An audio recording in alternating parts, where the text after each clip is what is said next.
Oke, baik. Bismillahirrahmanirrahim. Assalamualaikum warahmatullahi wabarakatuh. Alhamdulillahi rabbil alamin. Wa bihi nasta'in wa ala umurid dunya waddin. Salatu wassalamu ala asrafil anbiya'i wal mursalin. Sayyidina wa maulana Muhammad wa ala ali sayyidina Muhammad. Asyhadu an la ilaha illallah wa asyhadu anna Muhammadar Rasulullah. Raditu billahi rabba wa bil islami dina. Bi Muhammadin nabiyya wa rasula. Rabbi zidna ilma waryukhna fahma. Amin amin ya Allah ya rabbal alamin. Allahumma rizukna ya Rabbi fahma nabina wa khifdhul mursalin. Wa ilhamal malaikatil muqarrabin. Oke, baik teman-temanku semuanya yang saya hormati. Kita lanjutkan lagi belajar kita. Hari ini kita lari ke India. Kalau kemarin kita ketemu Osho Rajneesh yang itu membahas tentang kebebasan dan cinta, coba ya, sekarang kita ketemu Sadguru. Ya, jadi nama lengkapnya beliau itu Sadguru Jaki Vasudev. Beliau ini dikenal sebagai seorang yogi, termasuk pun juga dikenal sebagai seorang mistikus. Ya, jadi kalau kita memakai perspektifnya Islam, yaitu studi sufisme, itu kan banyak sekali yaitu mistikus, ya. Jadi yang levelnya itu sudah sufi, levelnya itu sudah spiritualis, sebagaimana Sadguru. Beliau ini lahir di Mysore. Jadi kalau nggak salah itu pada tahun 1957. Jangan salah, beliau ini masih hidup loh sampai sekarang. Dan kira-kira umurnya itu sudah mencapai 66 tahun. Jadi teman-teman kalau ingin menggali lebih jauh, beliau itu di YouTube-nya itu pun juga banyak. Entah itu beliau ngisi seminar, entah itu beliau dipanggil sebagai pembicara, entah beliau diajak podcast, itu juga banyak kalau teman-teman itu mau mengejarnya di YouTube. Ada karya sastra yang terkenal dari Sadguru. Coba teman-teman dikejar ya. Yang pertama judulnya itu The Source of Yoga. Jadi teman-teman hari ini mungkin yang itu tertarik dengan yoga, jadi juga itu kan mengajarkan ketenangan batin. Sebagaimana kita hari ini nanti yang itu mencoba menggali gagasannya beliau tentang filsafat of silence. Ya, jadi filsafat yang itu keheningan. Dan karya sastranya beliau yang terkenal juga judulnya itu Mysticism and Many. Nah, jadi kalau ini baunya agak spiritual, ya. Jadi beliau itu memang agak menekankan pada wilayah intuisi. Tapi jangan salah, beliau pun juga dialektikanya bagus, rasionya pun juga main. Jadi kalau kita hanya berhenti di intuisi saja, ya kita hanya merasakan, tapi kita nggak mampu untuk menyampaikan secara logis maupun dialektis. Nah, kalau teman-teman ilmunya mau matang, ya kuasailah rasionalis dan intuitif.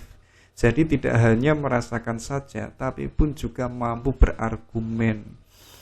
Ya, oke, baik. Itu sedikit dari Sadguru. Hari ini kita coba yaitu menggali tentang the philosophy of silence. Ya, jadi tema ini kan agak antitesis dengan kehidupan kita ya, termasuk pun juga di era modern hari ini, yang semuanya itu gemuruh, banyak suara, banyak keributan dan lain sebagainya.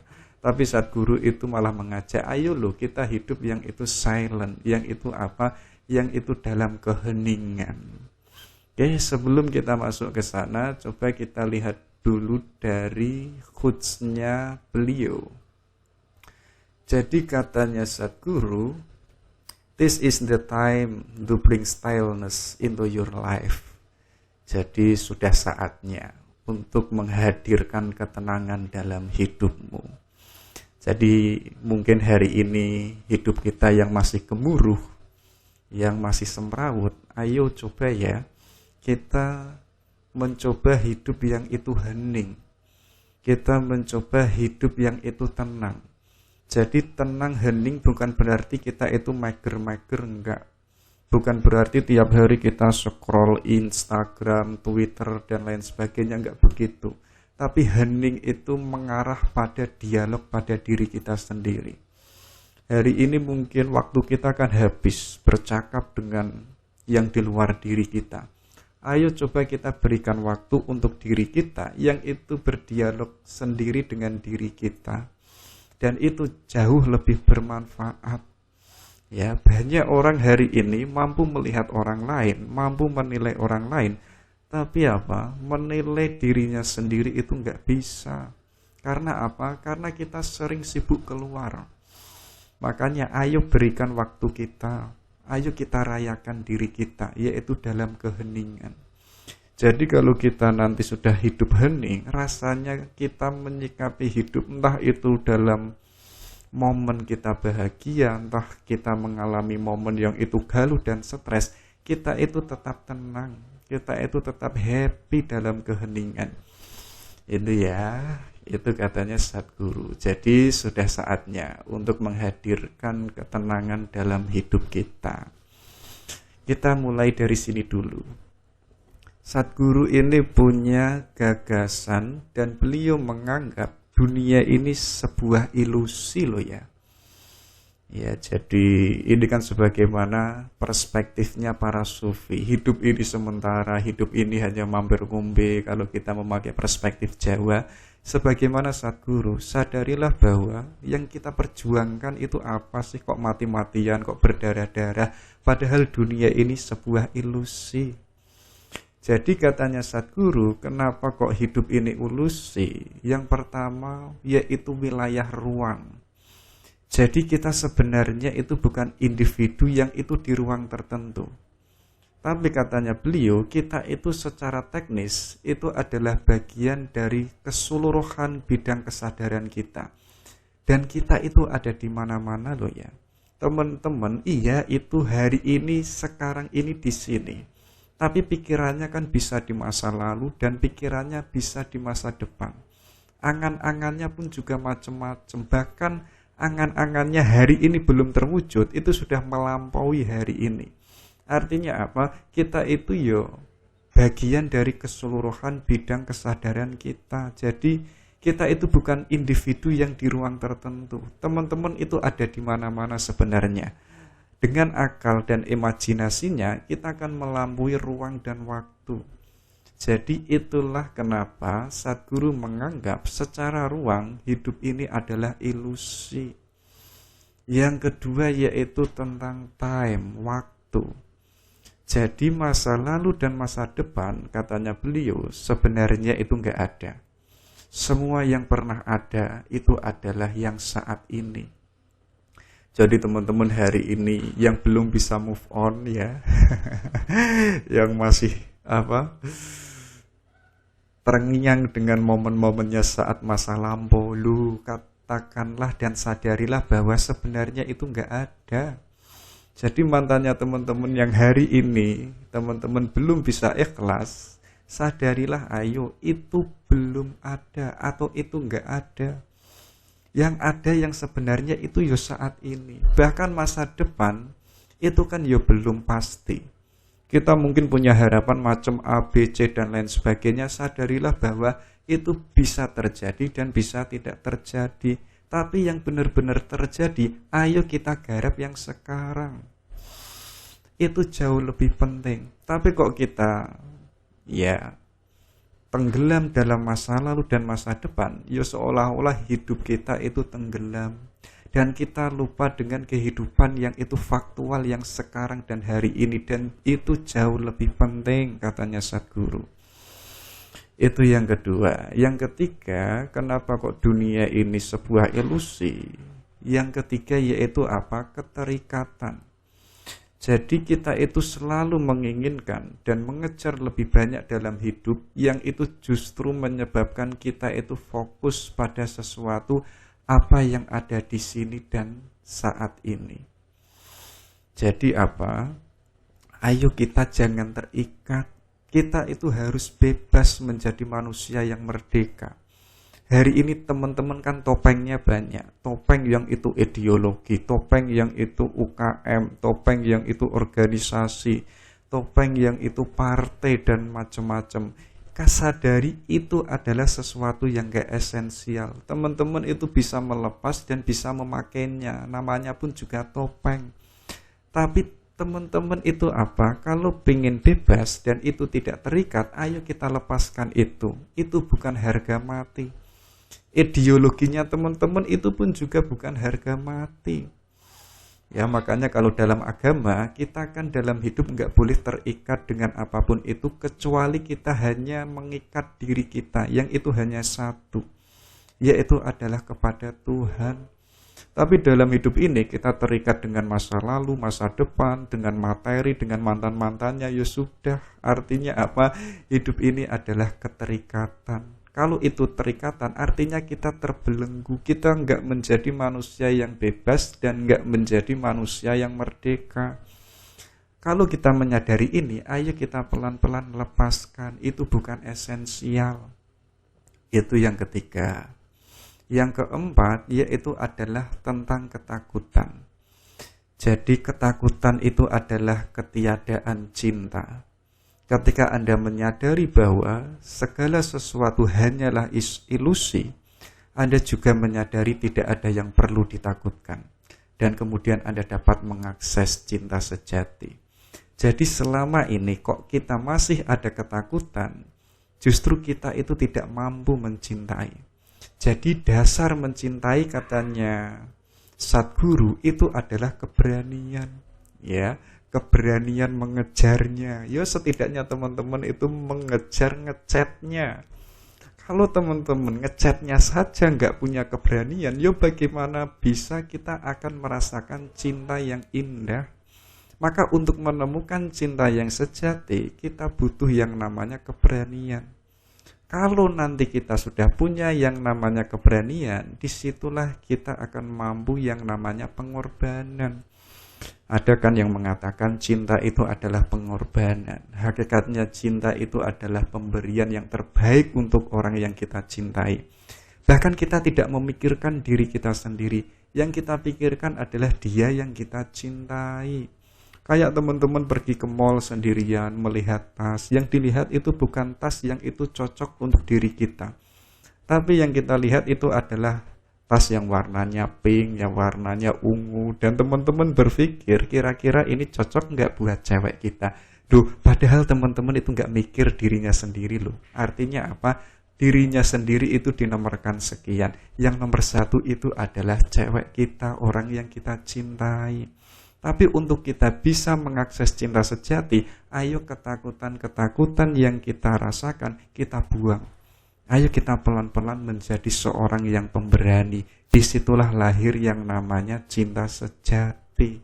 Biar apa? Biar dunia ini gak ilusi. Yang terakhir, kenapa kok dunia ini fata morgana? Yaitu adalah tentang pengetahuan.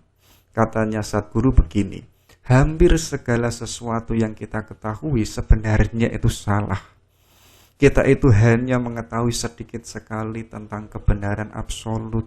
Teman-teman hari ini kan merasa mengetahui Tuhan itu Maha Esa, ya kan? Tuhan itu memiliki segalanya yang sifatnya eskatologis. Teman-teman itu belum mampu membuktikan kok sudah berani mengucapkan. Yo teman-teman kalau pengen mengucapkan, yo buktikan dulu. Alami dulu, ketahui dulu yang namanya kebenaran absolut, ya. Kalau kok hanya mengetahui di teks-teks, entah itu di koran, entah itu di buku, entah itu di kitab suci, semua orang itu tahu kalau mau membacanya, tapi kan belum mengalaminya. Dan seolah-olah kita itu mengetahui, maka sadarilah bahwa sebenarnya kita itu nggak tahu. Sebenarnya jangan kita itu salah. Ya, Yang kita anggap itu kebenaran absolut, sebenarnya itu bukan kebenaran absolut. Makanya kita nggak boleh sombong, nggak boleh merasa tahu. Ini kan kritiknya untuk para ustadz-ustadz ya, mereka itu sok tahu dan lain sebagainya. Kalau kita memakai perspektifnya Sadguru, seolah-olah dia itu sudah ke surga, seolah-olah dia itu sudah menengok neraka, ketemu dengan Tuhan. Lu padahal dia itu baru hidup di situ loh. Kok seolah-olah sudah mengetahui yang sifatnya itu eskatologis. Itu ya. Jadi ada 5 yang itu menjadikan kenapa dunia ini sebagai sebuah ilusi. Nah, kita lanjutkan. Katanya Sadguru, jangan salah loh ya. Kalau hidup tadi itu ilusi, dan kita itu hidup di dalamnya, kita sendiri itu yang menciptakan penderitaan kita. Ya, jadi kenapa kita galau, kita stres, kita judek? Loh, sebenarnya kita itu sendiri yang menciptakan. Kenapa kok kita itu galau? Kenapa kok kita itu stres? Ya, makanya beliau ini menegaskan, kenapa kok kita itu menderita? Justru kita menderita itu karena kita itu menyangkal kesatuan kita dengan alam semesta. Jadi alam semesta ini kan punya hukum nature. Kalau dalam bahasa filsafat itu ada hukum kausalitasnya. Jadi kalau manusia hidup di tengah alam semesta, kok hidupnya tidak sesuai dengan nature, yang itu hukum sebab akibat, justru kita telah menciptakan penderitaan untuk diri kita sendiri. Jadi jangan salahkan takdir, jangan salahkan yang namanya Tuhan. Kemudian teman-teman mengkambing hitamkan Tuhan. Enggak, coba dicek dulu kenapa kok kita menderita. Jangan-jangan hidup kita, gazanya itu tidak sesuai dengan alamiah yang ada di alam semesta ini. Coba teman-teman kalau nggak percaya dicek ya. Teman-teman itu puasa selama 2 minggu ngebleng, nggak makan, nggak minum loh. Itu justru tidak manusiawi. Jadi sesuatu yang itu tidak manusiawi, tidak sesuai dengan nature sisi kemanusiaan kita, yaitu justru merusak badan kita, merusak diri kita sendiri. Makanya apa? Biar kita ini hidupnya tidak menderita, katanya Sadguru apa? Ayo kita jangan mengingkari atau hiduplah yang itu sesuai dengan nature. Sadarilah bahwa di dalam hidup ini ada hukum sebab akibat. Kalau teman-teman itu pengen pinter, yo jalannya belajar. Kalau teman-teman pengen mendapatkan cewek, yo jalannya yo golek cewek, kan teorinya begitu. Itulah sesuai dengan hukum sebab akibat. Teman-teman kok pingin mendapatkan cewek, kok nggak pernah mengejar cewek, yo sampai kapanpun yo tidak mendapatkan cewek. Teman-teman kita yang lain itu mati-matian ngejar cewek, nggak dapat kok. Teman-teman kok hanya tidur kok mengharap mendapatkan cewek ya. Makanya agar kita tidak menderita, ayo hidup kita sekarang yang itu sesuai dengan nature, yaitu sesuai dengan hukum yang ada di alam semesta ini. Dan beliau ini menegaskan, semua manusia itu hanya ingin merasa baik dan segala hal yang kita kejar dalam hidup itu adalah sarana untuk mencapai tujuan. Jadi hidup kita ke depan sebenarnya ini ada teologisnya, ada sesuatu yang kita kejar. Dan sesuatu yang kita kejar biasanya itu adalah sesuatu yang kita anggap baik. Tapi kita nggak sadar sebagaimana katanya Sadguru yang tadi bahwa hidup ini ilusi. Jadi kita menargetkan biar mendapatkan sesuatu yang kita anggap baik, kemudian kita mendapatkannya, ternyata kita cenderung dilanda ketidakpuasan. Ternyata yang kita anggap bahagia, ternyata ketika kita sudah mendapatkannya, ternyata pun juga tidak menjadi sumber kebahagiaan kita. Banyak kan dalam hal di dunia ini, teman-teman itu ngejar S1.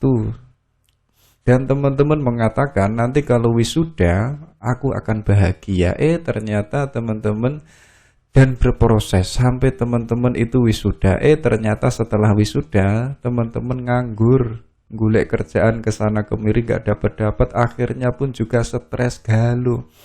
Artinya apa? Sesuatu yang ada di depan, yang kita anggap itu sebagai kebahagiaan, yang kita anggap itu kebaikan, ternyata itu bukan sebagai sumber kebahagiaan dan jiwa kita itu nggak puas.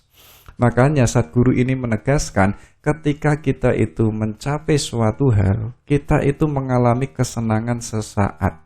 Dan kemudian kita jatuh ke dalam ketidakpuasan lagi dan mencari solusi berikutnya. Jadi sudah mendapatkan S1 yang dianggap itu sebagai kebahagiaan, ternyata itu tidak kebahagiaan. Akhirnya kita mencari sesuatu yang lain yang kita anggap baik, yang kita anggap itu bisa membahagiakan kita. Nanti ketika kita mendapatkannya, ternyata kita pun juga tidak mengalami kebahagiaan terus seperti itu. Akhirnya apa? Ini adalah siklus penderitaan yang tiada akhir. Jadi hidup kita itu berotasi, ya, karena hidup ini adalah ilusi yang kita temukan, yang kita tuju, yang kita dapatkan, ternyata pada akhirnya itu enggak hakiki. Ternyata yang kita dapatkan itu bukan kebahagiaan yang universal. Iya, mungkin teman-teman mendapatkan kebahagiaan, tapi itu hanya kebahagiaan sementara. Makanya kalau kita sudah menyadari hal yang seperti ini, kita itu enggak perlu mati-matian berdarah-darah untuk memperjuangkan sesuatu. Toh dalam ketika kita mendapatkannya, pasti kita merasakan adanya kebahagiaan, tapi di sisi lain kita pun juga merasa tidak bahagia. Tapi kok kita lupa dengan apa yang dikatakan Sadguru, akhirnya hidup kita apa? Yaitu terjebak pada siklus penderitaan yang tiada akhir. Makanya hal inilah yang terjadi karena kita itu mencari kepuasan yang sifatnya itu di luar diri kita. Padahal kepuasan, kebahagiaan, kenikmatan itu sumbernya ada di dalam diri kita. Kenapa kok ada siklus penderitaan? Karena kita tiap hari, kita setiap momen itu mencari kepuasan, mencari keindahan, dan lain sejenisnya. Yang kita kejar itu adalah sesuatu yang di luar diri kita. Padahal kenikmatan dan kepuasan itu sumbernya ada di dalam diri kita. Makanya apa? Biar kita tidak terjebak pada siklus penderitaan, ayo kita sekarang menggarap kebahagiaan, kepuasan yang itu kita ketemukan, yang sumbernya ada di dalam diri kita. Kalau teman-teman itu sudah menciptakan kebahagiaan yang itu versi dirinya sendiri, teman-teman hari ini mau jomblo atau tidak, single atau tidak, teman-teman itu tetap bahagia. Karena kebahagiaannya tidak terletak punya cewek atau tidak. Jadi hidupnya teman-teman itu tidak akan terjebak pada siklus penderitaan. Dan kebahagiaannya teman-teman itu tidak tergantung pada sesuatu yang di luar dirinya. Aku sudah mampu kok menciptakan kebahagiaanku sendiri. Entah saya itu punya cewek atau tidak, saya kan sudah bahagia. Itu ya, ini biar teman-teman menyadari kalau kita mengejar sesuatu yang di luar, sadarilah bahwa sifatnya itu enggak langgeng, sifatnya enggak hakiki, dan itu kadang tidak memuaskan kita. Kalau nanti kita tidak puas dengan hal yang kita capai, kita mengejar lagi dan mengejar lagi. Ternyata ketika kita mendapatkannya, ternyata kita pun juga enggak puas. Karena apa? Kita sibuk keluar. Makanya Sadguru mengajari kita apa? Ayo kita mencari kepuasan, kebahagiaan yang ada di dalam diri kita. Itu ya, baru kita lanjutkan. Ini loh tentang kehidupan, biar kita itu tidak terjebak pada siklus penderitaan dan sekaligus kehidupan kita itu bermakna. Jadi katanya beliau, setiap hari orang itu bangun, melakukan banyak hal secara otomatis tanpa mengenali setiap langkahnya. Ada banyak orang yang itu hidup tapi nggak sadar kalau dirinya itu hidup. Akhirnya apa? Hidupnya itu mekanistik, hidupnya otomatis. Jadi yang dilakukannya tiap hari dan seterusnya itu tanpa disadari.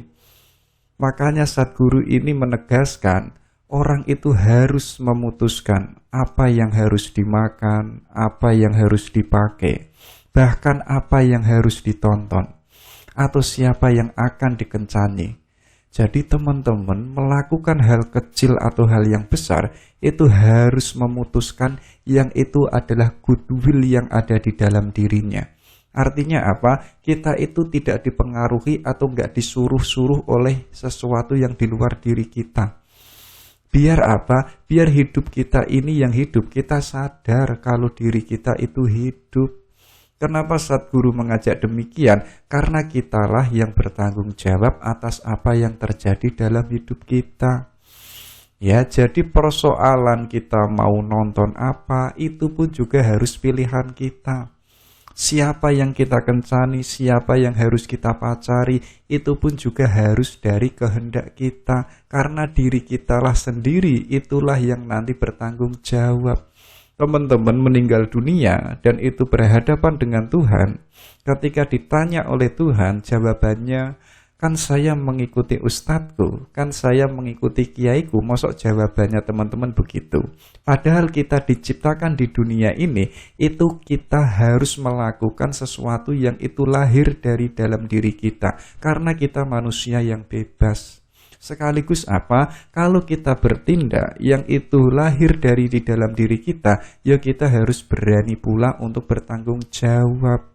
Yang itu kita pertanggungjawabkan semua yang itu di hadapannya Tuhan. Biar apa? Ketika kita bisa melakukan yang semacam ini, hidup kita itu ada nilainya. Hidup kita pun juga ada artinya. Jadi hidup kita itu enggak mekanistik. Hidup yang mekanistik gambarannya itu kayak hewan itu loh. Wes wayai kawin yo kawin, wayai mangan yo mangan, wayai golek bojo yo golek bojo, tapi nggak ada nilai. Dan itu sifatnya instingtif. Dan itu berbeda dengan manusia yang kita itu punya akal. Ya, harusnya apa? Setiap langkah dan tindakan dan keputusan kita itu harus kita sadari dan kita sendirilah yang memutuskannya. Karena kita sendirilah nanti yang bertanggung jawab atas semua yang kita kerjakan dan kita lakukan. Itu ya, itu tentang kehidupan. Kalau ini tentang tindakan itu penting loh ya, katanya Sadguru. Coba kita lihat ya, segala sesuatu di sekitar kita itu adalah akibat dari tindakan kita sebelumnya. Jadi teman-teman hari ini warnanya seperti apa, nilainya seperti apa, kualitasnya itu tinggi atau rendah, kita nggak boleh menyalahkan yang di luar diri kita. Kita nggak boleh menyalahkan instansi. Kita nggak boleh menyalahkan faktor-faktor keluarga, faktor teman-teman kita, nggak. Justru hasil dari diri kita yang sekarang itu adalah hasil yang sudah kita kerjakan sebelumnya. Jadi inilah hasilnya. Kenapa kok warna kita itu merah? Karena sebelumnya kita itu membangun diri kita menjadi warna merah. Itu ya. Jadi apa? Kita itu nggak boleh menggerutu. Jadi hasil yang kita hari ini sebenarnya itu ya dari proses sebelumnya yang itu kita kerjakan. Makanya suatu ketika itu ada orang yang bertanya pada Sadguru, "Wahai Sadguru, apakah tindakan itu penting?" Dan beliau ini menjawab, tindakan itu sangat penting. Ketika sesuatu terjadi, orang lain itu cenderung mengklaim bahwa itu adalah takdir dan ketuhanan. Jadi biasanya orang itu ketika mengalami fakta yang dialami sekarang ini, yang kadang tidak sesuai dengan ekspektasinya, biasanya itu menyalahkan takdir. Tuhan kan sudah menggarisbawahi takdirnya seperti ini. Ya sudah, saya yo miskin, saya jelek, yo jelek, saya bodoh, yo bodoh. Loh padahal tadi kita itu punya kebebasan dan kita harus bertanggung jawab. Teman-teman hari ini pengen menjadikan dirinya orang pintar atau orang bodoh itu bisa, tinggal kita mau milih yang mana. Kita milih yang males-malesan yang akhirnya bodoh, atau kita pilih menjadi orang yang rajin, orang yang disiplin yang akhirnya nanti kita pinter. Loh, keduanya itu adalah semuanya pilihan kita. Tinggal kita itu mau memilihnya yang mana. Tapi ketika nanti hasilnya yang itu seperti apa, yang kita alami, yang kadang tidak sesuai yang kita inginkan, biasanya kita itu mengkambing hitamkan Tuhan. Wah, Tuhan kan sejak awal sudah menulisnya di Lauhul Mahfuz, ya kan? Yo, bagaimana mungkin kita itu bisa merubahnya? Loh, padahal katanya Sadguru, kita itu diciptakan, yang kita itu harus sadar dengan kehidupan kita, dan kita harus memutuskan apa yang harus kita pilih. Bahkan siapa itu yang kita kencani, itu harus pilihan kita. Makanya Sadguru ini menggarisbawahi apa? Salah satu kemampuan manusia yang paling penting itu adalah kemampuan untuk mengatur hidup kita secara sadar. Jadi apa? Termasuk untuk membangun takdir kita sendiri sesuai dengan keinginan kita. Jadi teman-teman, takdirnya itu yang menciptakan adalah dirinya sendiri. Nanti hasilnya seperti apa, itu mungkin ada interpretasi dari Tuhan. Tapi faktor terbesar kita ingin menjadi apa dan seperti apa, itu ya tergantung kita mau membangun takdir kita seperti apa. Tapi katanya beliau, ketika seseorang itu mengacu pada takdir dan kekuatan ilahi, ini adalah jaminan yang baik untuk tidak mengakui tanggung jawab atas kegagalan kita sendiri. Jadi biasanya kita itu apa? Menyalahgunakan yang namanya takdir untuk apa? Untuk menghindari biar kita itu nggak bertanggung jawab. Biar kita itu bisa lari dari fakta yang kita alami. Yo, seperti halnya katanya Karl Marx itu loh, orang yang beragama kok mentalitasnya budak. Ya, jadi dikit-dikit itu lari ke Tuhan. Kalau sedang galuh, stres, diputus sama ceweknya, kemudian sholat tahajud, semalam suntuk. Ya. Kemarin-kemarin itu kemana? Ya kan? Sekarang lagi galuh kok ingat sama Tuhan. Nanti ada fakta yang gak mengenakkan lagi, kita menyalahkan adanya takdir. Makanya apa? Ayo kita membangun takdir kita. Takdir kita nanti warnanya seperti apa, itu ya tergantung keputusan dan tindakan kita. Makanya apa? Tidak ada dampak dewa, bintang atau apapun. Soalnya adalah pada diri kita sendiri. Jadi kalau kita mau bertindak, jadi kita itu apa? Jangan menyalahkan dan jangan mengkambing hitamkan adanya Tuhan dan bintang-bintang dan lain sebagainya. Yang memiliki faktor vital penting, diri kita seperti apa, itu ya atas keputusan kita, tergantung kita itu mau kemana. Kita pengen menggarapnya seperti apa, itu pun atas pilihan kita. Teman-teman pengen jadi filosof itu bisa kok. Teman-teman pengen jadi sastrawan bisa. Teman-teman pengen menjadi penjahat itu pun juga bisa. Kita punya kebebasan.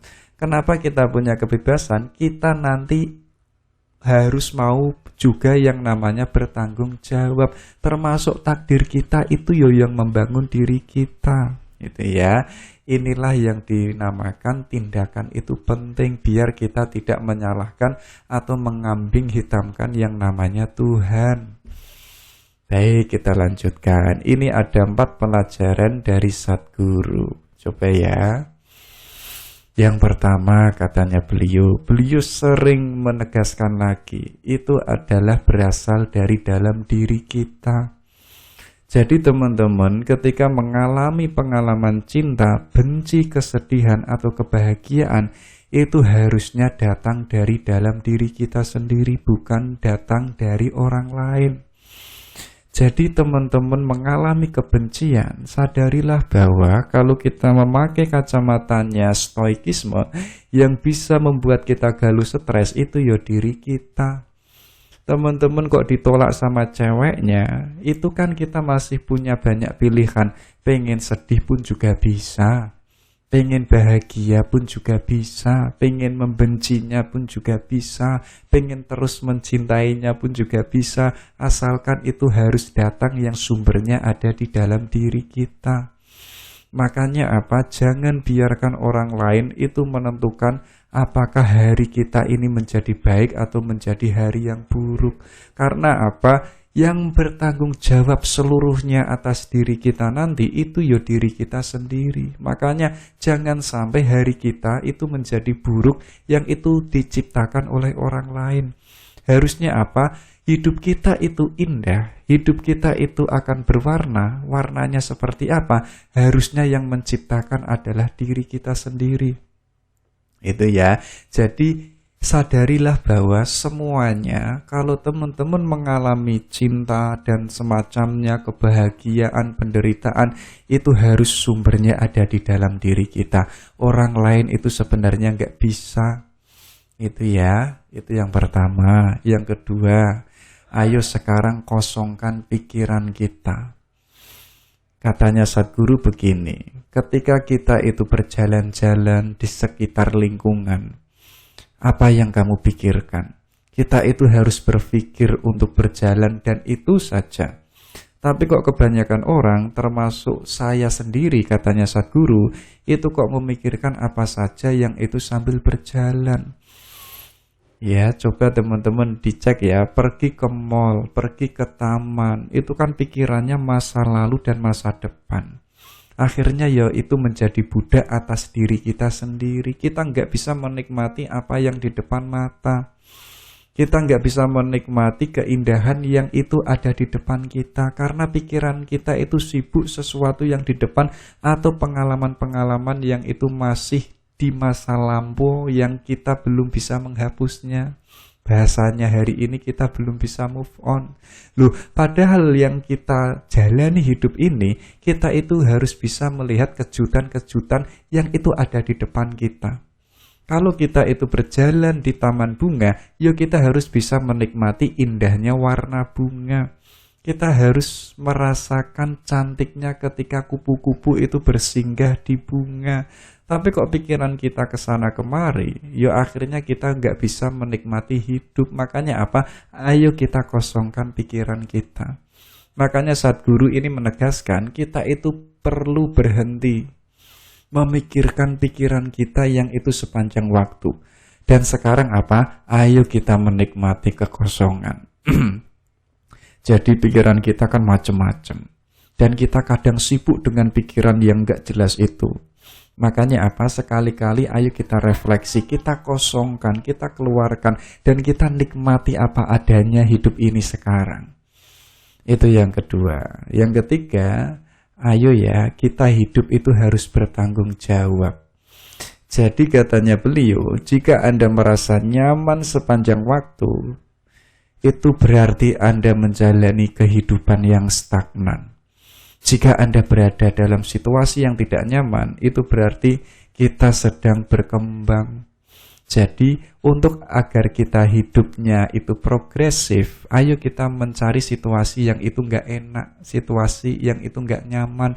Teman-teman silahkan cari pacar, biar nanti diputus. Teman-teman kan galau luar biasanya. Ketika teman-teman galau dan stres, itu kan seolah-olah kita harus mengupgrade diri. Kita harus berani bangkit lagi, kita harus berani berdiri lagi yang itu di atas kaki kita sendiri. Artinya apa? Ketika kita mengalami sesuatu yang itu tidak enak, tidak membahagiakan, justru itu akan membangkitkan atau mengonter hidup kita yang itu akan menjadi manusia yang jauh lebih berkembang. Tapi kok hidup kita hanya kenikmatan, terus rasanya kok enak, terus nyaman, terus ya artinya itu adalah hidup yang stagnan, kita nggak maju-maju. Ya kan? Makanya terserah pada diri kita sendiri untuk menulis kehidupan yang kita inginkan. Jadi teman-teman itu adalah aktornya. Bukunya mau ditulis seperti apa, ceritanya seperti apa, itu adalah terserah kita. Dan jangan lupa katanya Sadguru, ketika kita sudah menulisnya, dan ceritanya macam-macam, kita pun juga harus mau bertanggung jawab. Itu yang ketiga. Yang keempat, yaitu apa? Menjadi lebih spiritual. Ini yang unik dari Sadguru. Jadi banyak orang yang itu kadang berkata, dia itu spiritual, dia itu luar biasa. Dia itu seorang wali, bisa sholat di atas angin, bisa sholat di atas sungai dan lain sebagainya. Katanya Sadguru itu justru nggak normal. Ngapain? Sholat waya sholat, ning sholat ning masjid itu kan ya normal. ya. Tapi kadang kita hari ini itu menilainya kalau ada sesuatu yang itu di luar nurul bahasanya ya, kita kan menganggap itu adalah seorang wali dan dia itu spiritualnya tinggi. Katanya Sadguru apa? Padahal kenyataannya spiritualitas itu adalah hal yang normal-normal saja bagi manusia. Jadi nggak ada yang unik, nggak ada yang wow. Teman-teman hari ini tercengangkan dengan wali yang bisa mebur, bisa menghilang 1 menit di sini kemudian ke Mekah. Itu nggak ada hebatnya. Spiritual yang jelas yang itu bisa kita jalani itu ya hidup yang normal sebagaimana diri kita manusia. Itu yang tadi dijelaskan oleh Sadguru, hidup yang itu tidak sesuai dengan nature, tapi hidup yang itu harus sesuai dengan nature. Itulah hidup yang spiritualitas itu ya. Itu 4 pelajaran dari Sadguru. Kalau ini 10 ajaran teratas dari Sadguru. Coba ya kita peteli satu-satu. Yang pertama, serahkan kesimpulan Anda. Jadi berhentilah membohongi dirimu sendiri. Dan belajarlah untuk mengatakan saya itu nggak tahu. Jadi ini kan sebagaimana indigiumnya Sokrates. Ya. Jadi banyak orang zaman itu, eranya Sokrates yang dikenal sebagai kaum sofis, yang itu merasa mengetahui semuanya, merasa ngerti segalanya. Sedangkan hanya satu orang, yaitu Sokrates, yang itu bilang, saya itu nggak tahu. Jadi gara-gara Sokrates mengatakan demikian, beliau ini dianggap orang yang paling bijaksana di Athena. Jadi banyak hal yang kita merasa tahu, sebenarnya kita itu nggak tahu. Lebih baik apa? Kita mengatakan saya itu nggak tahu. Jadi sebagaimana Sokrates tadi ya, beliau kan juga punya keyword yang sangat terkenal sekali. Beliau ini mengatakan, the only true wisdom, it is knowing you know nothing.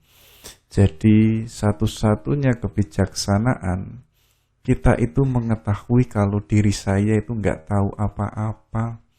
Jadi kalau kita sudah mendeklarasikan saya nggak tahu, di situ kan kita mau belajar, kita mau menambah wawasan. Jadi ayo kita jangan membohongi diri kita sendiri. Kita hakikatnya nggak tahu kok kita merasa tahu. Jadi katanya Sadguru, kebingungan itu jauh lebih baik daripada kesimpulan yang bodoh. Bahkan dalam kebingungan itu kita itu masih ada kemungkinan untuk menemukan kebenaran. Jadi daripada kita nggak tahu kemudian kita menyimpulkan, itu adalah kesimpulan yang bodoh. Mendingan teman-teman mengatakan tadi loh saya nggak tahu. Atau teman-teman itu gelisah, ada semacam curiosity, rasa ingin tahu. Jadi ketika ada rasa ingin tahu kita akan mencari kebenarannya. Jadi ada masih kemungkinan yang kita itu menemukan kebenaran.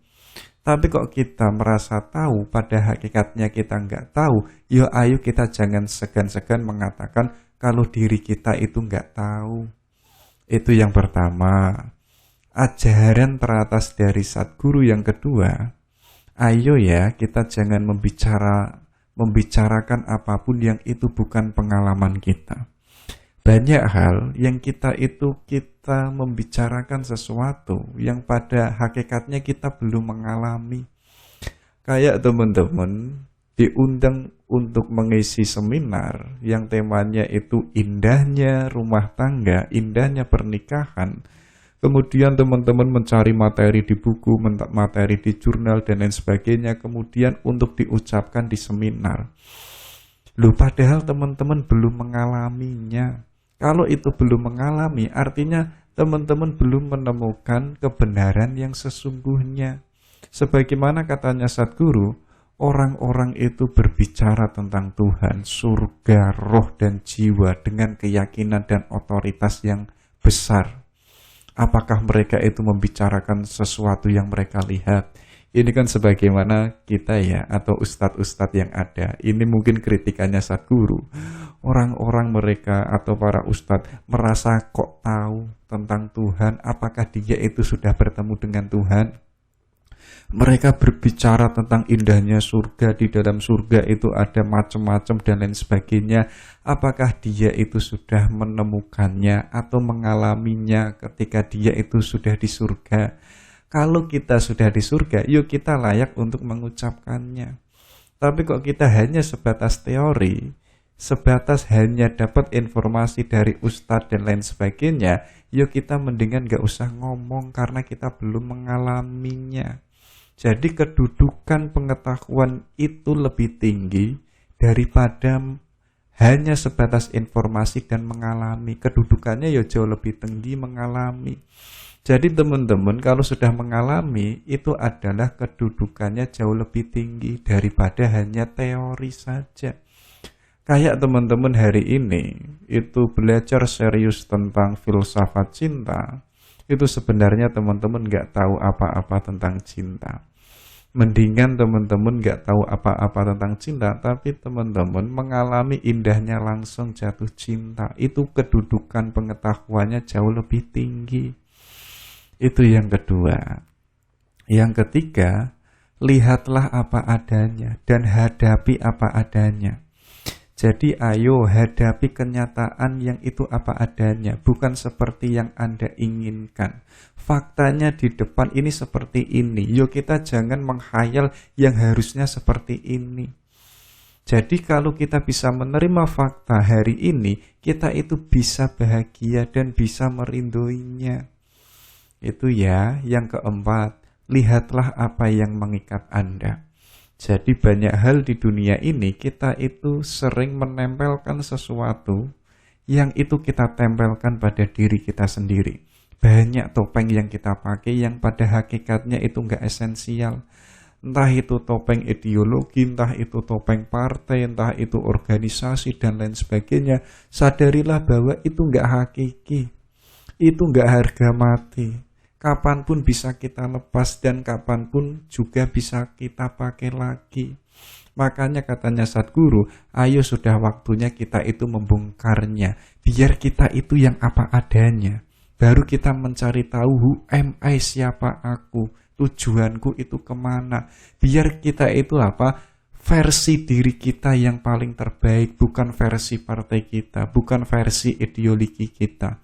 Kenapa kok kita hari ini sulit membaca diri kita sendiri? Karena banyak tempelan-tempelan yang itu kita tempelkan sendiri pada diri kita. Banyak topeng-topeng yang kita pakai.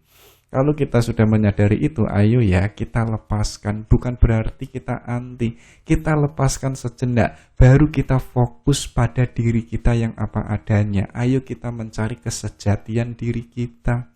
Itu jauh lebih esensial. Kemudian katanya Sadguru, ayo kita memperbaiki diri sendiri. Jangan mencoba memperbaiki orang lain. Jadi teman-teman, kalau belum mampu merubah dirinya menjadi orang baik, ya bagaimanapun kita bisa mampu merubah orang lain menjadi orang yang baik. Makanya Jalaluddin Rumi itu kan punya indikium, bedanya orang bijaksana dan orang cerdas. Orang bijaksana ini merasa tahu, merasa menguasai. Jadi keinginannya itu ingin merubah dunia yang itu sesuai dengan versinya. Dan nanti dia sadar ternyata dunia itu jauh lebih besar, saya nggak mampu. Akhirnya keinginannya diturunkan lagi. Ya sudah, saya tak merubah negaraku saja. Teman-teman kok ternyata capres kok enggak jadi. Akhirnya apa? Ya sudahlah, saya tak merubah desaku saja. Ternyata pun juga nyalon lurah pun juga enggak jadi. Akhirnya pada kesimpulan, ya sudahlah, saya tak merubah diri saya sendiri. Itulah orang bijaksana. Jadi ayo kita memperbaiki diri kita sendiri. Kita jadikan diri kita menjadi orang yang itu high value man. Baru kalau kita menjadi orang yang wisdom, orang yang benar, kita nanti akan mampu memberikan kebaikan kita atau merubah orang lain yang itu menjadi orang yang baik. Contoh kecil yang itu banyak diterangkan di dunia stoikisme, Kalau kita hari ini belum bahagia, bagaimana mungkin kita bisa mampu membahagiakan orang lain? Makanya kayak kemarin teori cintanya Osho. Kalau kita belum bisa self-love, mencintai diri kita sendiri, yuk bagaimana mungkin kita bisa membangun cinta yang sejati? Bagaimana mungkin kita bisa memberikan cinta kita kepada orang lain? Untuk kita bisa mencintai orang lain, ya syarat pertama adalah kita harus mencintai diri kita. Kita memperbaiki diri kita dulu. Baru kita layak untuk memperbaiki orang lain. Tapi kebanyakan hari ini orang sibuk memperbaiki orang lain. Ya akhirnya absurd karena dirinya sendiri belum diperbaiki. Itu ya. Selanjutnya katanya Sadguru, ayo kita singkirkan. Tetapi kita itu nggak boleh. Jadi kayak tadi loh, banyak tempelan-tempelan yang itu menempel pada diri kita. Ayo kita singkirkan semuanya, biarkan diri kita ini yang apa adanya, baru kita menciptakan kebahagiaan, kebaikan yang itu versi yang sumbernya ada di dalam diri kita. Jadi kebahagiaan kita itu bukan versi orang lain, tapi adalah versi diri kita. Ada juga dari beliau, kita itu harus melakukannya sebagaimana mustinya. Jadi kita itu memiliki pilihan dua. Yang pertama, ayo kita lakukan dengan cara kita. Yang kedua, ayo kita lakukan yang itu dengan cara yang berhasil. Jadi kalau kita melakukan yang itu cara kita, hasilnya nanti seperti apa, kita pun juga akan rasanya pun juga nikmat. Berbeda kalau teman-teman itu melakukan sesuatu kalau itu caranya orang lain, walaupun hasilnya baik tapi itu enggak nikmat, nilainya itu kurang. Makanya apa? Tadi kan Sadguru bilang, ayo segala tindakan kita, perbuatan kita itu harus lahir dari di dalam diri kita. Itu ya. Kemudian ayo kita bertindak secara sadar, bukan kompulsif. Jadi kebanyakan orang itu kok pencipta yang itu nggak sadar. Semua orang, mereka itu melakukan yang itu nggak disadari. Mereka berjalan, berbicara, bertindak, yang itu pun juga nggak sadar. Mereka berbicara tanpa berpikir dan bertindak tanpa merenung. Jadi ini kan sindiran ya untuk kita. Kita kok hidupnya mekanis, hidupnya kok instinktif. Makanya ayo kita kalau kita hidup, sadari kalau kita itu hidup. Artinya apa? Kalau kita menyadari diri kita ini hidup, ayo kita hiduplah yang benar, yang baik. Ini kan sebagaimana katanya Socrates ya, it is not living that matter, but living regularly. Jadi hidup itu ya nggak sekedar hidup, tapi apa? Hidup yang baik, hidup yang benar. Untuk kita bisa menjadi orang yang baik dan benar, ya kita harus sadar atas kehidupan kita. Dan yang kesembilan, jangan terlalu memikirkan pikiran Anda. Katanya Sadguru begini, kebanyakan orang itu menanggapi pemikiran mereka dengan sangat serius, mempercayai setiap pemikiran yang terlintas di kepala mereka, seolah-olah kok itu pemikiran yang itu kebenaran yang gak bisa disangkal dan dianggap itu kebenaran yang absolut. Teman-teman belajar Socrates, kemudian mengatakan, yo gagasan Socrates ini yo gagasan yang gak bisa disangkal, kebenarannya absolut. Apakah iya? Jadi kebenaran itu yo ada di mana-mana. Jadi teman-teman belajar macam-macam, sadarilah bahwa alam semesta ini kan belum selesai. Artinya kebenarannya pun juga belum selesai. Jadi gak ada yang namanya kebenaran yang itu berhenti, gak ada. Nanti pun juga didekonstruksi dengan gagasan teori yang lain. Artinya apa? Kita nggak boleh berhenti pada satu kebenaran. Sadarilah bahwa kebenaran yang kita yakini suatu ketika nanti pun juga bisa kita rekonstruksi. Suatu ketika pun juga bisa kita dekonstruksi. Karena apa? Karena hidup ini masih berkembang. Yang terakhir, ayo sekarang kita cari tahu diri kita sendiri. Jadi menjadi seorang pencari berarti tidak peduli apa yang dikatakan Weda, apa yang dikatakan Krishna atau Siwa.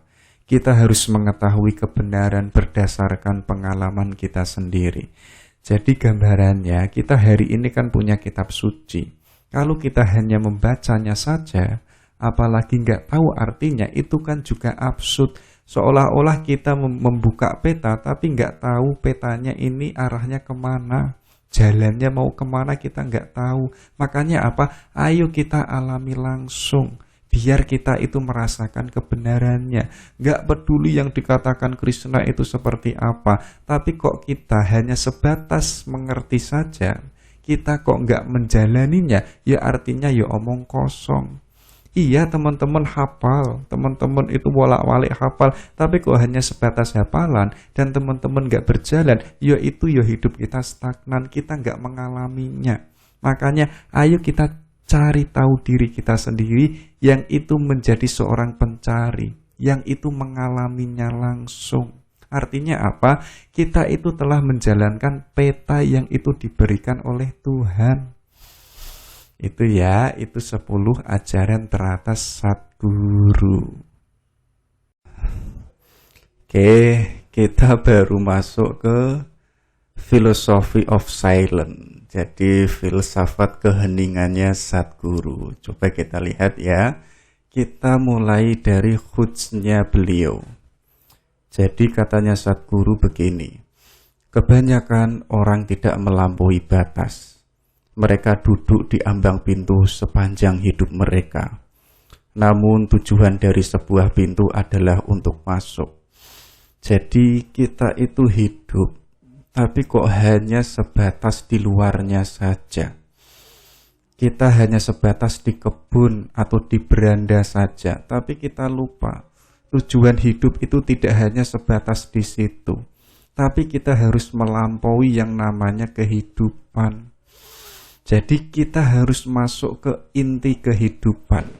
Jadi nanti pada puncaknya, Sadguru apa? Puncaknya kehidupan itu adalah hening, kosong. Jadi nggak ada gemuruh dan nggak ada suara. Makanya beliau menegaskan, kita kok hanya sibuk, tidak melampaui batas sepanjang kehidupan mereka. Kita itu hanya duduk di depan pintu.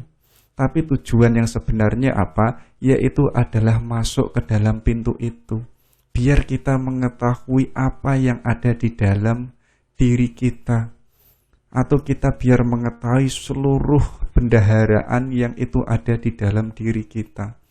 Jadi kalau kita memakai perspektifnya Muhyiddin Ibnu Arabi, manusia ini kan mikrokosmos dan alam semesta yang besar ini, itu yang disebut makrokosmos. Tapi di dalam diri manusia, itu ada makrokosmosnya. Jadi manusia itu lengkap. Tapi kok kita hanya sibuk di depan rumah kita nggak pernah masuk ke dalam rumah kita, yuk kita nggak akan mengetahui inti dari kehidupan. Kita pun juga tidak mengetahui berpendaharaan yang luar biasa yang itu ada di dalam diri kita. Makanya ayo kita sekarang masuk ke dalam rumah kita. Yaitu adalah nanti akan menemukan keheningan dalam kehidupan. Itu ya, kita mulai dari sini. Baru kita lanjutkan dari asumsinya beliau. Beliau punya teori yang disebut nisabda, yaitu adalah hening. Jadi kata silent yang tepat untuk ini adalah nisabda. Artinya apa sih? Yaitu melampaui suara. Jadi adanya suara yang banyak, gemuruh dan lain sebagainya, itu bukan inti. Intinya apa? Kita harus melampaui itu semuanya. Makanya nanti Sadguru itu punya amalan yang disebut mauna. Jadi ayo kita latih ya, kita berdiam diri. Hari ini kan kita sibuk bersuara, kita sibuk bergemuruh. Ayo coba-coba kita sekali itu apa? Yaitu meluangkan waktu untuk diri kita sendiri. Dalam bahasa sufi disebut reflektif. Ayo kita uzlah. Jadi uzlah itu apa? Kita memberikan waktu untuk diri kita. Ayo sekarang dialog dengan diri kita sendiri. Yang kemarin kita sibuk dengan dialog yang ada di luar diri kita sampai kita lupa diri kita itu siapa. Makanya amalan ini itu adalah meniru keheningan. Memang kita itu sangat mudah untuk meniru suara. Tapi meniru keheningan, meniru apa yang belum pernah Anda dengar, rasanya itu sangat sulit. Karena Anda tidak bisa mendengar keheningan. Jadi kita itu menirukan sesuatu yang bernada, yang bersuara, yang bergerak, yang kelihatan, itu mudah. Teman-teman hari ini bernyanyi karena menirukan seorang penyanyi. Teman-teman hari ini menari karena menirukan seorang yang itu ahli menari. Kita bisa. Tapi nggak banyak orang yang itu bisa meniru keheningan. Jadi untuk agar kita bisa meniru keheningan, ayo kita jalannya mauna. Ayo kita berdiam diri. Jadi semacam kayak yoga. Ya coba teman-teman ya, kalau malam itu kita cobalah memberikan waktu untuk diri kita sendiri. Entah itu 30 menit. Teman-teman hanya duduk santai. Sampai teman-teman itu kosong. Sampai teman-teman itu hening, gak ada suara. Biar nanti suaranya itu lahir, yang itu lahir di dalam kolbu kita. Ya, kalau bahasa sufi, kita itu bisa melihat suara yang itu bisikan dari Tuhan. Ya, jadi amalannya itu adalah mauna. Jadi nafsada, nisabda itu apa sih? Berarti tidak ada suara. Tidak ada suara sama sekali. Tidak adanya suara berarti tidak adanya gaung. Tidak adanya gaung berarti tidak adanya kehidupan. Ketiadaan kehidupan berarti ketiadaan ciptaan. Ketiadaan ciptaan berarti tidak adanya sang pencipta juga. Wah, ini kan mengarah kayak ateisme ya. Tapi sebenarnya Sadguru mengarahnya nggak ke sana. Maksudnya apa? Ayo kita latih hening menjadi orang yang hening. Tapi bukan berlatih menjadi hening, berbeda antara berlatih dan menjadi hening. Sampai nanti kita menemukan kekosongan. Jadi kalau kita memakai perspektifnya para sufi, kita itu apa? Fana. Kita melebur. Atau kita itu itihad menyatu dengan Tuhan. Kalau kita sudah menyatu dengan Tuhan, itulah kita sendiri, kehidupan itu sendiri. Jadi sudah tidak ada suara lagi. Sudah tidak ada ketakutan dalam hidup. Sudah tidak ada kecemasan dalam hidup. Itu ya, jadi teman-teman, ayo kita berlatih untuk nisabda. Latihlah hidup kita yang itu hening. Mungkin diri kita hari ini yang semrawut ya, dikit-dikit marah, dikit-dikit itu harus menyelesaikan dengan cara yang membentak-bentak dan lain sebagainya. Ayo kita selesaikan semuanya dengan cara yang hening. Nah, ini loh amalannya dari Sadguru yang sebagaimana tadi, yaitu adalah maun. Jadi berlatih untuk hening. Jadi maun itu artinya apa? Kita sedang berlatih diam. Jika Anda sedang mempraktekkan sesuatu, jelas Anda bukan orang yang seperti itu. Teman-teman itu meniru, menyanyi. Teman-teman bukan berarti seorang penyanyi. Karena apa? Kita hanya meniru. Sebagaimana hening, kita kok mempraktekkan keheningan, bukan berarti kita itu nisabda. Karena kita masih mempraktekkan. Tapi yang diarah oleh Sadguru, kita itu harus menjadi orang yang hening. Kita tidak mempraktekkan keheningan. Makanya Sadguru ini bertanya pada kita, apakah Anda hidup atau sedang mempraktekkan kehidupan? Mempraktekkan kehidupan tidak. Kamu itu adalah kehidupan. Mungkin tidak mempraktekkan dengan baik, tetapi adalah kehidupan. Ini kan sebagaimana sindiran yang tadi. Banyak orang hidup yang itu nggak sadar kalau dirinya itu hidup. Hidupnya itu masih main-main. Hidupnya itu masih mencoba-coba. Yo, sampai kapan kita serius hidup? Makanya ayo kita yang mungkin pelan-pelan kita awalnya mempraktekkan. Tapi kita harus menjadi orang yang itu hidup, yang sadar dan bertanggung jawab. Maka apa? Ada perbedaan antara mempraktekkan keheningan dan menjadi keheningan itu sendiri. Teman-teman mempraktekkan dan lain sebagainya bukan berarti kita itu menjadi hening.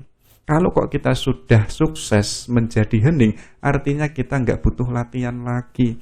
Makanya biar kita sukses yaitu menjadi orang yang hening. Orang hening itu apa sih? Tenang. Orangnya nggak kemerungsung. Apa-apa fakta yang ada di depan kita, walaupun itu tidak sesuai dengan ekspektasi kita, tapi kita tetap tenang.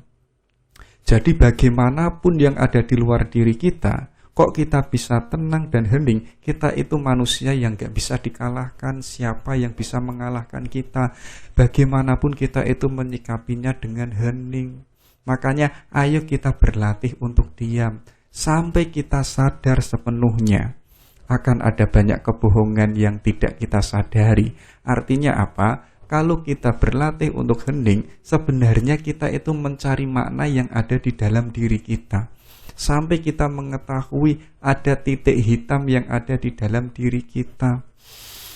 Oh, ternyata saya ini pemalas. Artinya apa? Kalau kita menyadari diri kita pemalas, yuk sekarang ayo kita latih menjadi orang yang itu tidak pemalas. Kok saya menyadari saya suka main game ya, ternyata main game itu nggak baik. Ya artinya ketika kita sudah menyadari itu, ayo kita rubah pelan-pelan untuk menjadi orang yang bisa meninggalkan game. Kita rubah menjadi sesuatu yang positif. Nah, jalan untuk kita bisa menemukan kesalahan-kesalahan itu yang ada di dalam diri kita, jalannya yaitu maun. Ayo kita berlatih hening. Artinya apa? Kita itu semacam tazkiyatun nafas, pembersihan jiwa. Sampai kita benar-benar menjadi orang yang hening. Orang yang hening artinya apa? Jiwanya itu sudah bersih dan indah. Otomatis nanti yang keluar yang ada di dalam diri kita, yang itu teraktualisasi, otomatis pun juga mencerminkan keindahan dan kebeningan. Kalau kok di dalam diri kita isinya kok yang kotor-kotor, yang buruk-buruk, otomatis yang keluar nanti pun juga tidak jauh dari itu. Makanya untuk kita mengetahui dan kita sadar ada apa yang ada di dalam diri kita, jalannya yaitu apa? Ayo kita berlatih diam, kita mencari makna yang terdalam yang ada di dalam diri kita. Itu loh, pentingnya kita itu hening katanya Sadguru. Karena apa? Hening itu esensi kehidupan, inti dari kehidupan. Makanya Sadguru ini mengatakan, angin itu mengeluarkan suaranya sendiri. Begitu pula air, bumi, dan langit. Semua benda langit mengeluarkan suaranya sendiri. Ada suara kesakitan, suara kenikmatan, suara kesengsaraan, suara kegembiraan. Karena segala sesuatu ada suara. Dalam kehidupan manusia ada suara kehidupan, ada suara kematian pula. Dan bahkan ada suara keheningan. Kita itu bisa mendengar suara apapun yang ada di alam semesta ini. Kita bisa mendengarkan suara orang sakit, suara orang yang gembira, suara orang yang sengsara. Apalagi suara orang yang itu menikmati kehidupan. Bahkan kita bisa mendengar suara kematian. Tapi katanya Sadguru, nggak banyak orang yang itu bisa mendengar suara keheningan. Jadi kalau kok kita masih sibuk pada suara-suara itu dan kita nggak bisa mendengar suara keheningan, artinya kita belum melihat inti esensi kehidupan. Untuk kita bisa menemukan esensi kehidupan, kita harus bisa melatih diri kita untuk mendengar yang namanya suara hening. Kalau kita bisa mendengarnya, ayo kita berlatih atau mau berlatih untuk hidup yang hening. Makanya dalam semuanya ini, mengapa seseorang itu memilih untuk diam? Diam itu bukanlah cara untuk menyangkal kehidupan. Diam adalah tentang berpindah dari sifat konklusif menuju kesadaran. Biar apa? Biar segala suara yang ada, yang kita gerakkan dalam hidup ini, kalau kita bisa menuju yang namanya nisabda atau keheningan, kita itu menuju kesadaran. Jadi kita tidak akan sibuk pada sesuatu yang sifatnya itu plural. Ayo sekarang kita menuju pada inti kehidupan itu sendiri. Makanya ketika seseorang itu memilih untuk menjadi sadar, tidak terjerat dalam sifat gandrung dari keberadaan, ia secara alami memilih untuk diam. Jadi diam itu bukan berarti tutup mulut atau tutup telinga. Jadi kalau kita itu bisa hening, ya, jadi sebagaimana Sadguru, kita itu hening bukan menolak adanya kehidupan, kita tetap hidup, kita tetap memutuskan apa yang kita kerjakan yang itu sumbernya ada di dalam diri kita. Jadi hidup kita boleh revolusi, hidup kita boleh itu menargetkan segala sesuatu, tapi diri kita harus hening, biar kita menemukan esensi kehidupan. Bahkan katanya Sadguru, Anda itu bisa kok bernyanyi dalam diam, Anda bisa menari dalam diam, Anda pun juga bahkan bisa berbicara dalam diam, Anda bahkan bisa berteriak dalam diam. Karena suara itu berasal dari permukaan, maka keheningan itu adalah intinya. Jadi hari ini, kalau kok kita masih pada gemuruh dan suara, kita itu masih sibuk pada sifat konklusif. Kita belum bisa masuk menuju kesadaran yang itu nanti adalah inti dari kehidupan. Jadi inti kehidupan ternyata itu hening atau kosong. Ya, maka lihatlah sekarang airnya itu membentur permukaan dan mengeluarkan suara. Jauh di lubuk hati tidak ada suara. Begitu pula dengan kehidupan. Di permukaan ini adalah jalinan suara yang sangat kompleks, terjadi labirin suara, tetapi pada intinya tidak ada suara sekalipun. Ya, jadi untuk kita bisa masuk dalam hening, nanti pada akhirnya kita itu menemukan tidak ada suara. Dan itulah esensi kehidupan, katanya Sadguru. Baik, kita lanjutkan. Nah, ini loh yang unik dari beliau, ternyata silent atau hening, kalau teman-teman sudah sukses berlatih untuk hening, yang itu disebut maun, artinya kita itu bisa bertahan hidup. Dan Sadguru ini mencontohkan, jika Anda melihat seekor ular, dia itu diam. Jika Anda melihat seekor harimau yang sedang berburu, ia benar-benar diam, baru kemudian itu menyerang. Jadi, tidak hanya diri kita yang diam yang sebagai manusia, tapi segala jenis hewan yang itu ketika dia ingin menyasar targetnya, dia itu harus fokus, dia itu harus konsentrasi.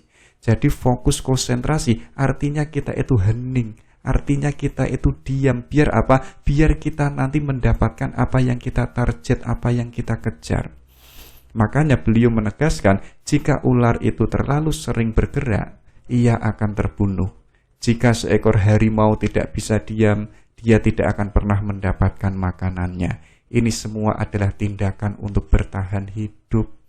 Jadi teman-teman, agar hidupnya itu survive, ayo kita berlatih diam, fokus, ya. Sebagaimana hewan yang itu untuk mempertahankan hidupnya, mereka pun juga fokus. Untuk mendapatkan buruannya, mereka pun juga fokus. Tapi kok kita hari ini banyak bergerak, ya kita akan mudah terbunuh. Orang lain akan mudah melihat dan membaca kelemahan kita.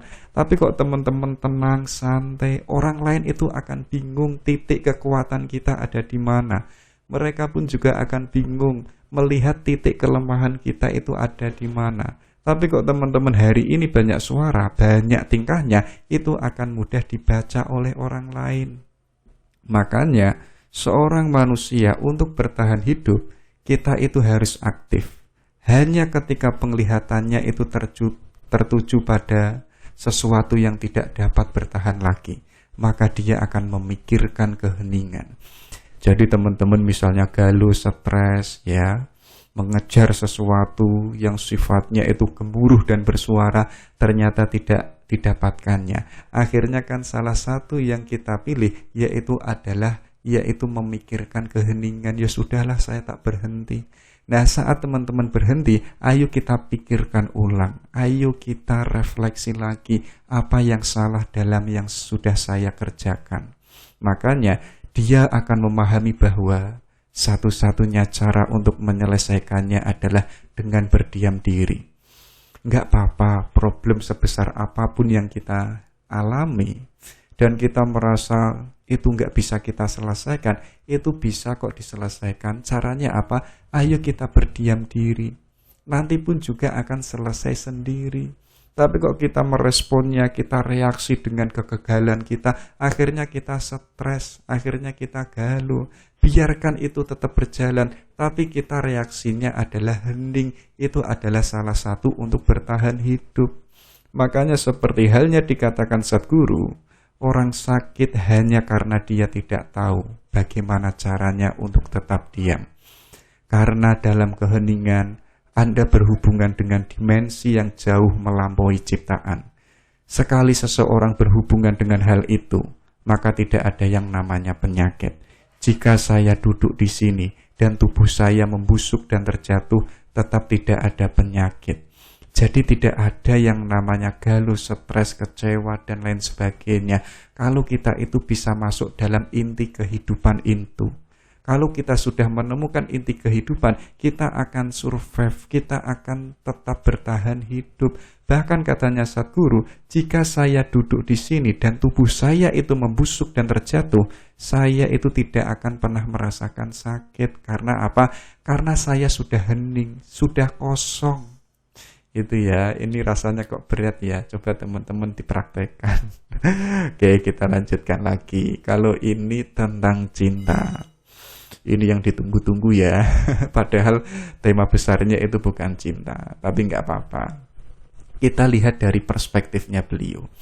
Jadi yang pertama katanya Sadguru, cara berpikir dan perasaanmu, kesukaan dan ketidaksukaanmu, filosofi dan ideologimu, semuanya hancur ketika kamu itu jatuh cinta.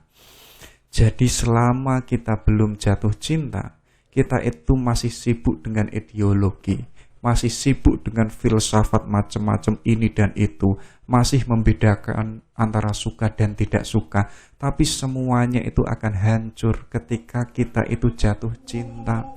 Jadi teman-teman hari ini jatuh cinta pada perempuan, kok masih sibuk dengan dia cantik atau tidak cantik, suka atau tidak suka, kita sebenarnya belum jatuh cinta sama dia. Tapi kok sekali kita langsung jatuh cinta sama dia, seketika semua apa yang kita harapkan, apa yang itu kita sukai atau yang tidak kita sukai, semuanya itu akan hancur. Karena apa? Sudah tertutupi oleh yang namanya jatuh cinta. Jadi teman-teman hari ini masih A, B, C dan lain sebagainya, itu mungkin masih nafsu, belum jatuh cinta. Dan katanya Sadguru, ketika Anda mencintai, Anda itu tenang. Tidak ada lagi yang dibutuhkan. Di dalam cinta, Anda bisa duduk di sini seumur hidup. Jadi ayo ya kita mencintai, biar hidup kita itu tenang. Banyak orang mencintai yang hidupnya semrawut, hidupnya berisik, hidupnya itu tidak tertata. Padahal cinta itu mengajarkan hidup itu akan menjadi tenang. Makanya, ayo sekarang kita mencintai. Karena apa? Akan menumbuhkan ketenangan hidup. Bahkan Anda itu bisa duduk di sini yang itu seumur hidup ketika kita itu punya cinta. Makanya apa? Tingkatkan cintamu. Mengapa hanya mencintai satu orang ketika kamu bisa jatuh cinta dengan seluruh alam semesta? Teman-teman hari ini biasanya kan hanya mencintai si dia, artinya cintanya egois, nilainya itu ya nggak seberapa, itu nggak luar biasa, nggak incredible. Ya makanya Sadguru itu menyindir, kita sebenarnya bisa kok mencintai semua orang, kenapa kok kita hanya mencintai satu perempuan? Ya, kalau kita bisa mencintai satu perempuan yang cantik, loh, sadarilah bahwa di sana itu pun juga ada banyak perempuan cantik, harusnya pun juga kita cintai. Kalau ini didengar cewek kita kan bisa marah ya. Wah, bisa rusak semua dunia itu. Makanya katanya Sadguru, nilai mencintai satu orang itu nggak ada artinya. Untuk agar nilai kita luar biasa, ayo kita cintai semuanya. Karena semuanya itu layak untuk kita cintai sebagaimana Tuhan. Tuhan itu tidak hanya mencintai orang muslim, semua yang diciptakan oleh Tuhan itu pun juga dicintai oleh Tuhan. Harusnya kita pun juga sebagaimana mirip dengan Tuhan, sebagaimana indigiumnya para sufi, takholak bi akhlakilah. Itu ya, lanjutkan lagi. Jika Anda ingin semua orang jatuh cinta pada Anda, hal pertama yang harus Anda lakukan adalah jatuh cinta pada mereka semua. Teman-teman jangan mengharap orang lain itu mencintai kita kalau kita sendiri itu belum mencintai mereka. Maka yang pertama apa? Ayo kita cintai semua orang, biar nanti semua orang pun juga mencintai kita. Biasanya logika yang kita pakai, kita itu menunggu cintanya semua orang. Sedangkan diri kita itu nggak mau mencintai mereka. Ya artinya ya absurd. Itu ya, lanjutkan lagi tentang cinta. Orang yang terjebak dalam ranah benar dan salah, suka dan tidak suka, tidak akan pernah tahu tekstur cinta. Cinta adalah kualitasmu. Cinta bukanlah apa yang Anda lakukan. Cinta adalah siapa dirimu. Kok kita bisa jatuh cinta? Itu akan menjadikan diri kita itu siapa. Tapi kok cinta kita masih benar dan salah, yuk kita tidak akan menemukan tekstur cinta. Itu ya, itu katanya Sadhguru. Kalau ini tentang keajaiban hidup. Jadi hidup ini sebenarnya katanya Sadhguru itu adalah dari keajaiban ke keajaiban kalau kita itu bisa menyadarinya. Makanya beliau menegaskan setiap saat ada sejuta keajaiban yang terjadi di sekitar kita. Sekuntum bunga bermekaran, kicauan burung, senandung lebah, tetesan air hujan yang jatuh, kepingan salju yang berterbangan di udara malam yang cerah. Ada keajaiban di mana-mana. Jika Anda belajar bagaimana menjalaninya, hidup adalah keajaiban sehari-hari. Jadi kalau kita itu mampu melihat dan menyadari banyak loh di depan kita, yang itu sebenarnya adalah keajaiban dari Tuhan. Teman-teman belajar di taman, itu kan banyak melihat keindahan kupu setidaknya, keindahan bunga mawar yang mekar, keindahan bunga bugenvil yang harum. Tapi kok itu saja kita tidak bisa melihatnya, ya bagaimanapun kita nggak bisa melihat keajaiban hidup yang besar. Makanya hal kecil harus kita nikmati dan sadari. Biar apa? Biar kita bisa melihat keajaiban yang besar dari Tuhan. Karena seluruh kehidupan ini yang berjalan sebenarnya adalah kado yang indah dari Tuhan. Makanya kita harus happy, kita harus bangga. Itu ya katanya Sadhguru. Ada juga kalau ini quotes-nya beliau. Katanya beliau begini, if you resist change, you resist life. Jadi jika engkau itu tidak bisa menerima perubahan, sebenarnya kita itu tidak bisa menerima kehidupan. Jadi teman-teman, sadarilah bahwa hidup ini hakikatnya adalah perubahan. Tapi kok kita menolak adanya perubahan, sebenarnya secara tidak langsung kita pun juga menolak kehidupan. Itu kan banyak filosof Yunani kuno yang menegaskan apa? Hidup ini ya pada hakikatnya itu ya perubahan itu sendiri. Gak ada sesuatu yang gak berubah. Semua segala sesuatu itu ya berubah. Saya yang tadi pagi dengan saya yang malam ini itu pun juga sudah berubah. Makanya kita harus terima itu biar kita bisa menerima kehidupan. Ada juga sex in the body is fine, money in the wallet is fine.